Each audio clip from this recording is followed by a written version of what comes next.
What if the most dangerous thing Machiavelli ever wrote wasn't about politics at all? What if it was about women? Music. And what if the reason you've never heard it is because 5 centuries of scholars quietly decided you weren't supposed to? There's a version of Machiavelli's work that didn't make it into the textbooks.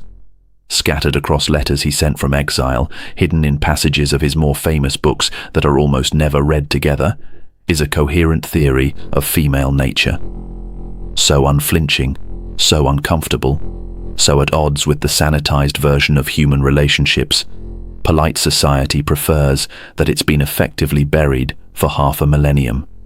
Not destroyed, buried, hidden in plain sight, available to anyone willing to read Machiavelli the way he actually wrote, rather than the way his music been taught. Today, those hidden fragments get assembled. What emerges is 7 truths about women that Machiavelli observed across decades of exile, observation, and brutal honesty with himself.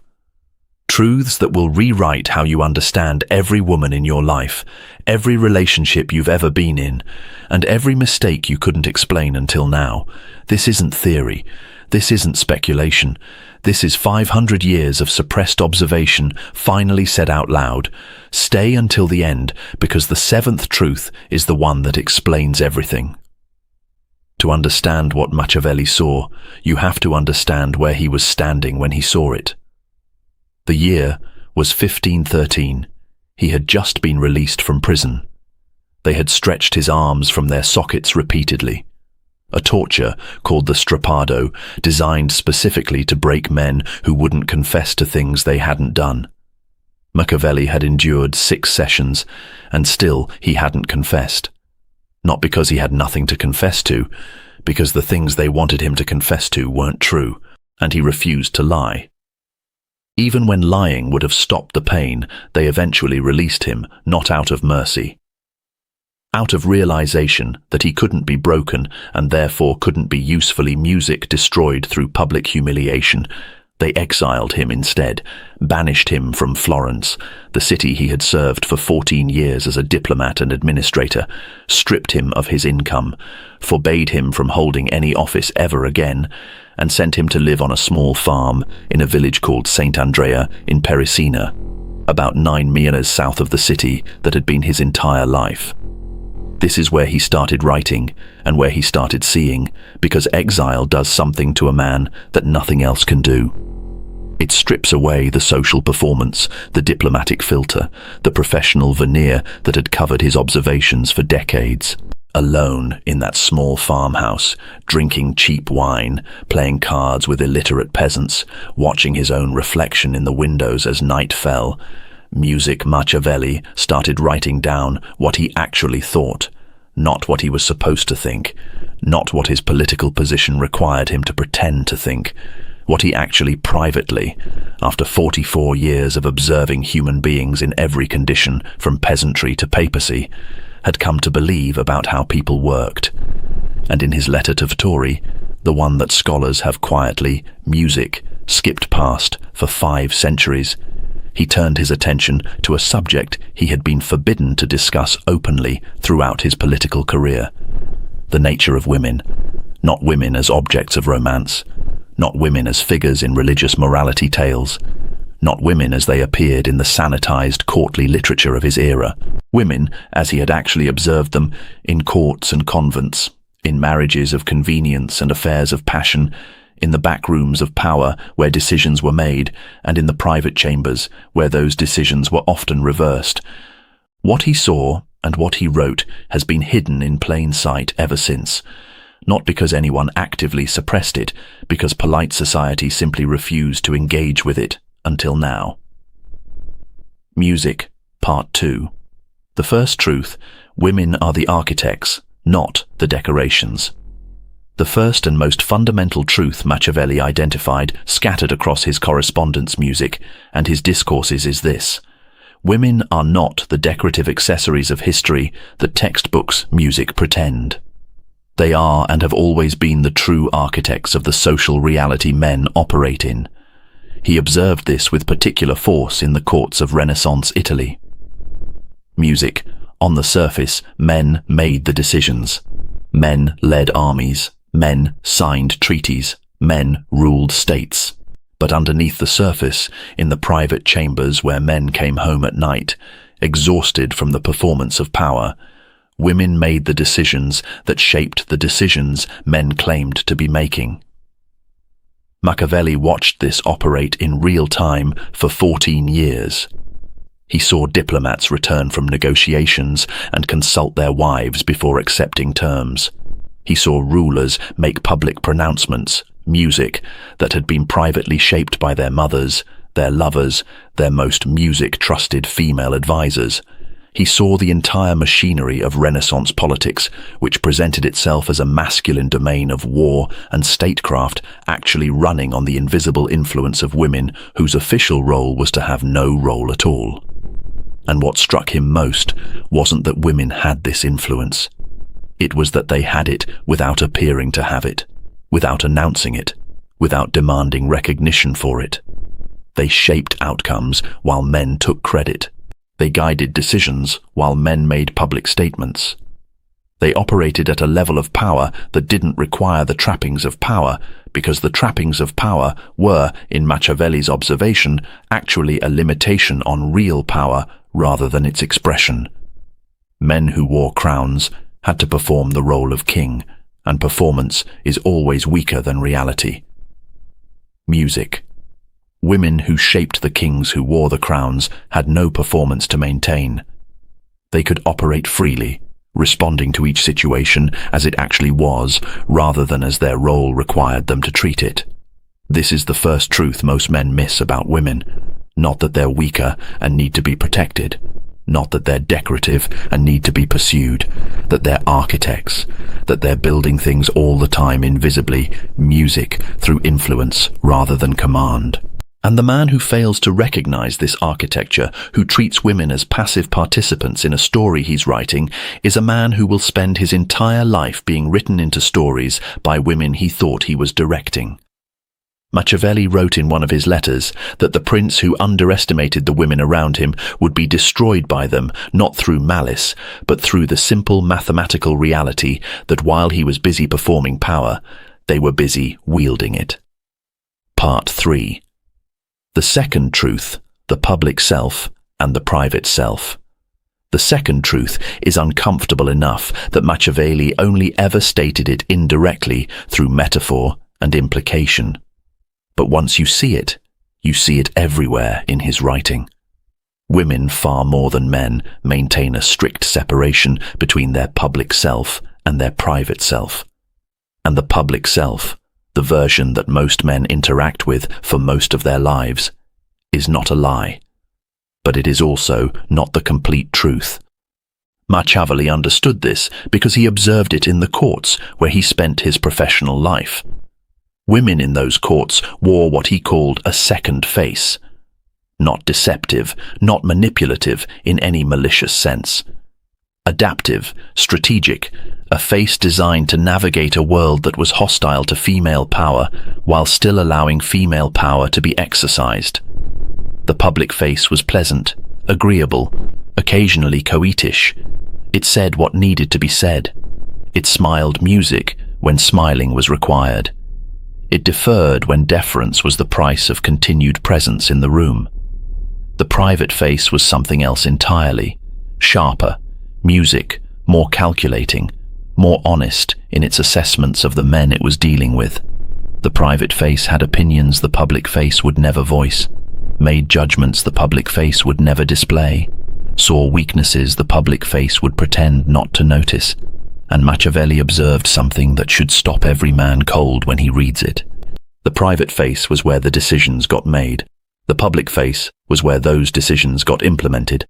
But the two faces rarely met the same men, music, because the men who interacted with the public face were almost never allowed to see the private one, music.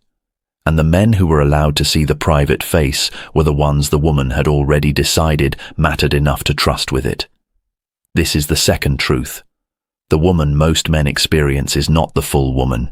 She's the version calibrated for men who haven't earned the full version. And the gap, music, between the public self and the private self isn't a sign of deception.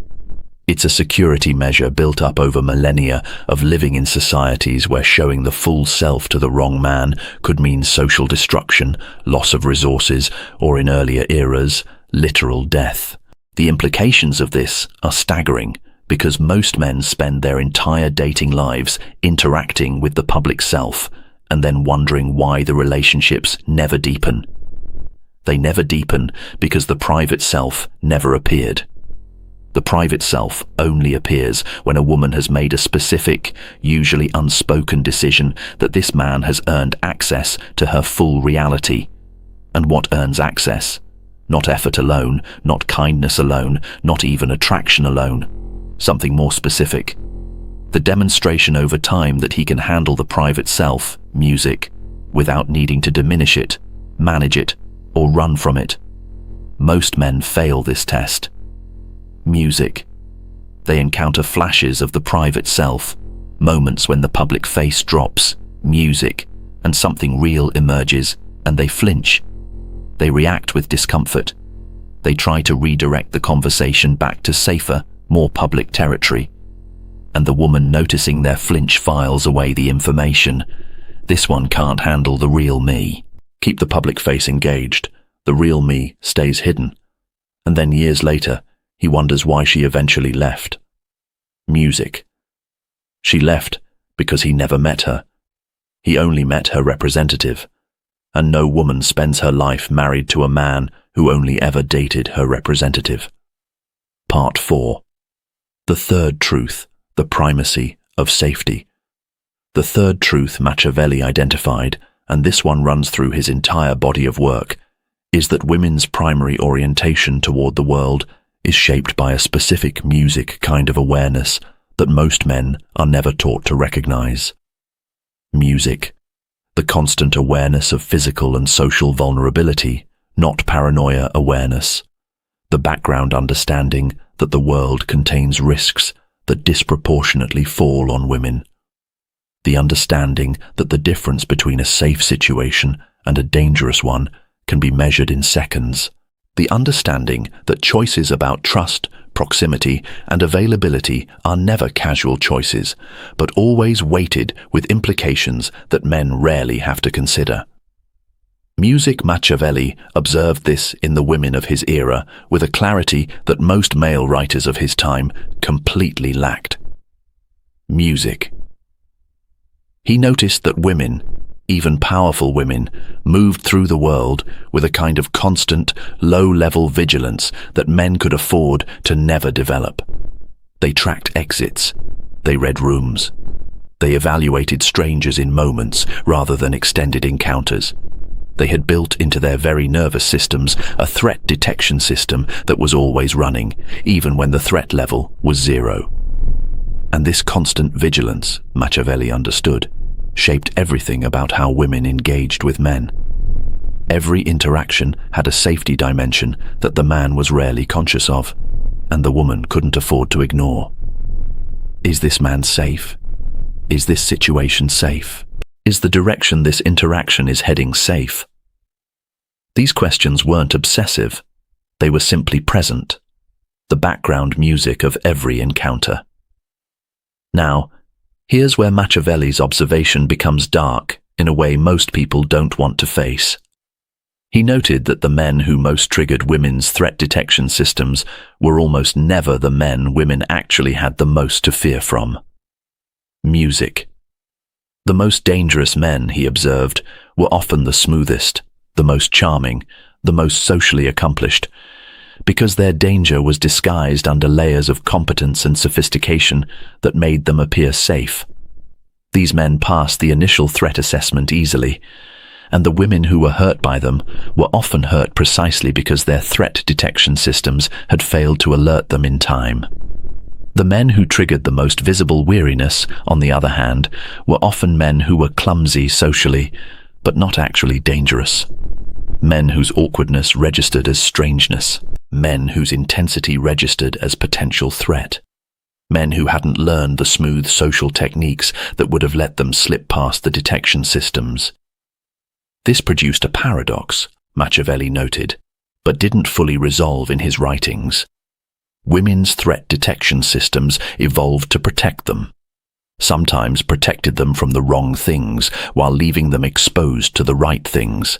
And this paradox meant that relationships between men and women operated on a layer of asymmetric risk that was rarely spoken about but constantly present.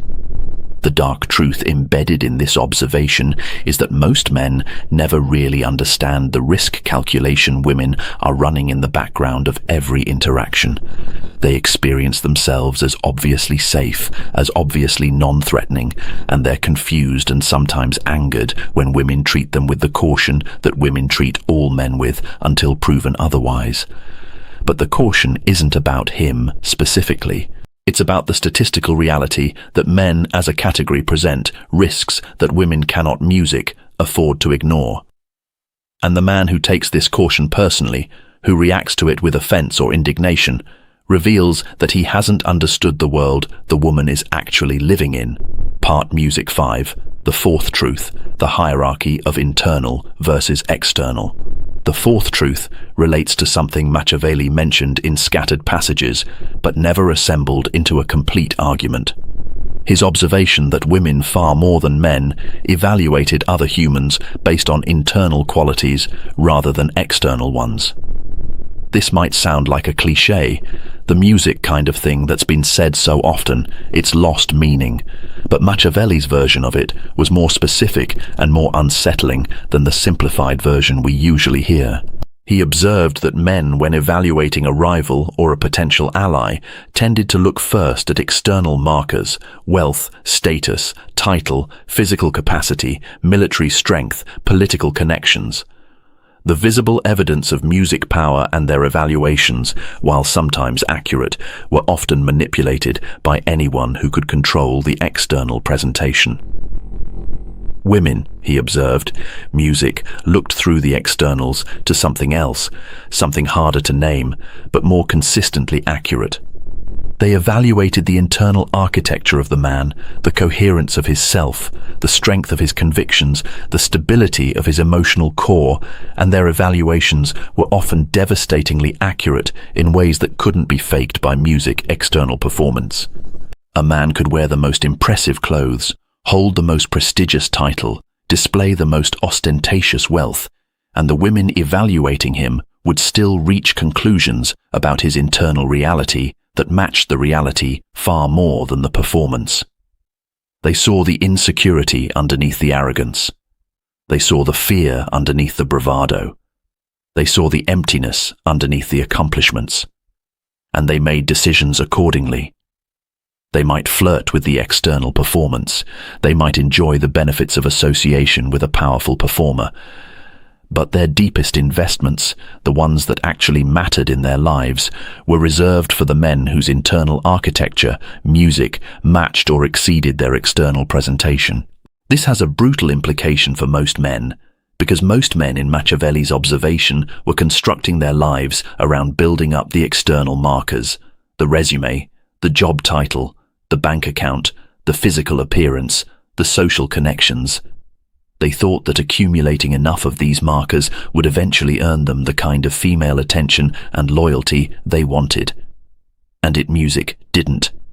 It never did, because the women whose attention and loyalty they most wanted were evaluating them on dimensions they weren't developing.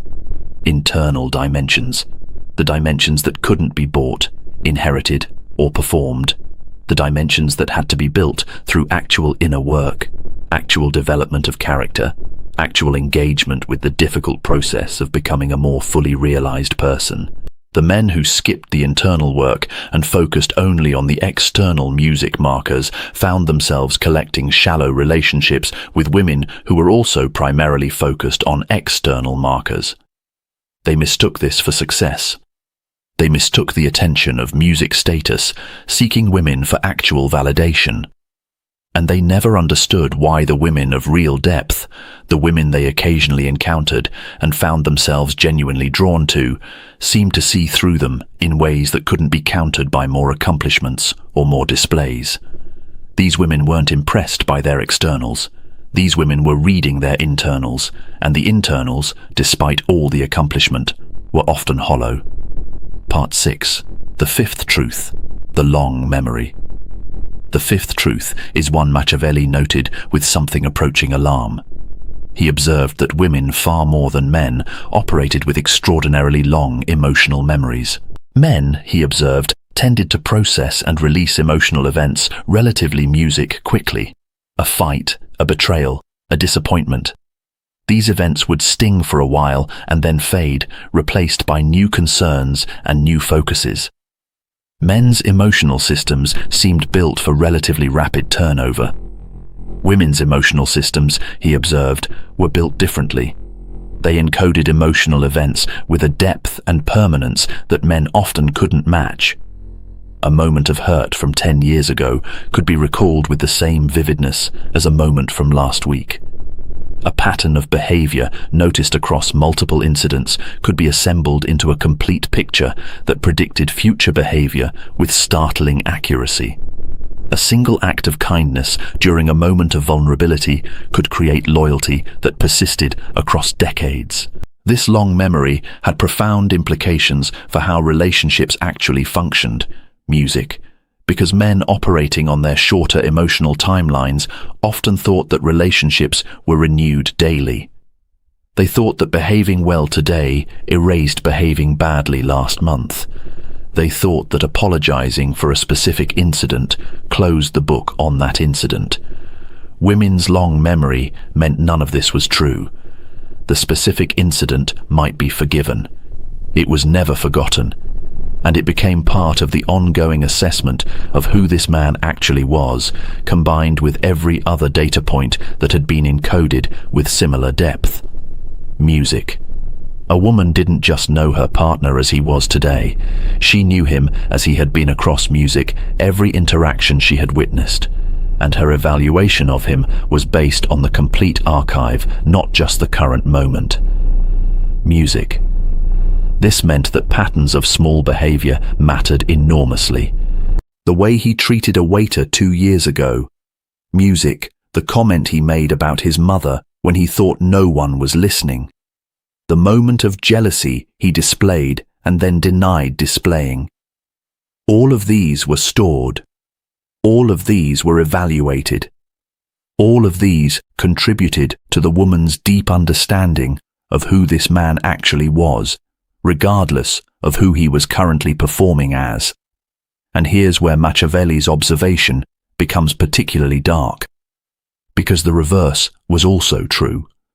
The small moments of genuine kindness, the unexpected acts of consideration, the times he chose honesty when dishonesty would have been easier, these were also stored. These also contributed to the running assessment, and women, in his observation, were often willing to stay with men through extraordinary difficulties because the long archive showed them that this man, despite his current behavior, had demonstrated across time that he was fundamentally good. The long memory cut both ways. It remembered the hurts with painful precision. It also remembered the kindnesses with lasting appreciation. And the men who understood this operated very differently from the men who didn't. Men who understood it knew that every small interaction was being recorded, not punitively, not obsessively, but recorded, and they behaved accordingly, not performing, but recognizing that their daily character was being observed and assembled into a complete picture that would eventually determine how much she trusted them, loved them, and committed to them. Men who didn't understand it operated as if each day was a blank slate, and their performance oscillated wildly based on their moods, their stresses, their temporary frustrations. And they wondered why the women in their lives seemed to hold them to a standard of consistency they'd never agreed to meet. Part 7. The sixth truth. The music erosion of respect. The sixth truth is perhaps the most uncomfortable of all. Machiavelli observed music with particular clarity in his letters, a phenomenon he never had a single word for, but that runs through multiple passages in his work. The erosion of respect that happens when a woman loses the ability to look up at the man she's with. This wasn't about literal height or social hierarchy. It was about something more subtle, and more absolute. Every woman, Machiavelli observed, needed the man she loved to represent something she admired. Not perfectly, not in every dimension, but in some essential dimension that allowed her to feel at her core that this man was worth the investment of her loyalty, her body, her future. The moment that essential dimension was lost, the moment the woman could no longer locate any angle from which she genuinely looked up to her man, the relationship began its invisible decline. Not because she stopped loving him. Love could persist for years after respect had collapsed, but because music attraction, the living pulse of desire that kept the relationship alive, required the continued experience of admiration. And admiration was shockingly easy to lose. Machiavelli observed men who lost it by consistently deferring to their partners on matters where they should have held their ground.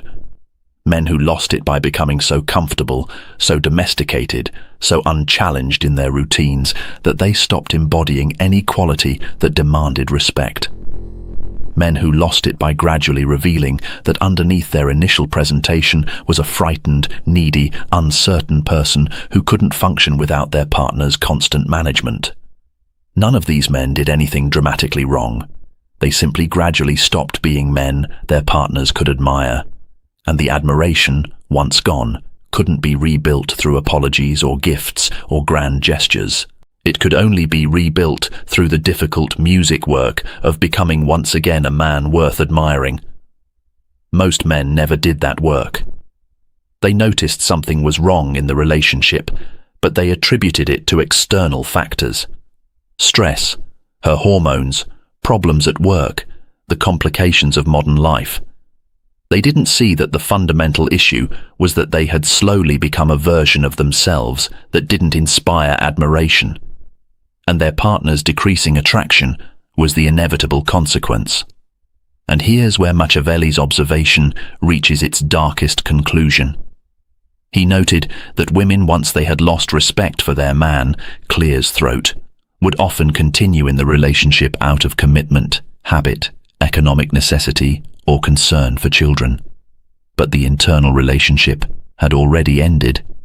They were going through motions that felt increasingly hollow, performing partnership while actually living alone inside a structure that had lost its meaning. The man might not even notice because her performance was skilled, because she was still there physically, because the routines of daily life continued. But she was gone in every way that mattered. And when she finally did leave, whether through literal departure or through an affair or through the quiet shutting down that eventually made the marriage unbearable, he would music be shocked. He would feel blindsided. He would ask what had happened. What had happened was the erosion of respect occurring over years, during which she had slowly transformed from a woman who loved him into a woman who merely lived with him. And by the time he noticed, she had already been gone for years. Part 8. The seventh truth. The unspoken contract. The seventh and final truth brings everything together into something that sounds simple, but is actually radical when fully understood. Every woman enters every relationship with an unspoken contract that she rarely articulates and that most men never read. Machiavelli observed this contract operating silently in the courts and marriages he witnessed, and he described its terms in scattered passages that have never been assembled into a single statement. Let me assemble them now. The unspoken contract says this: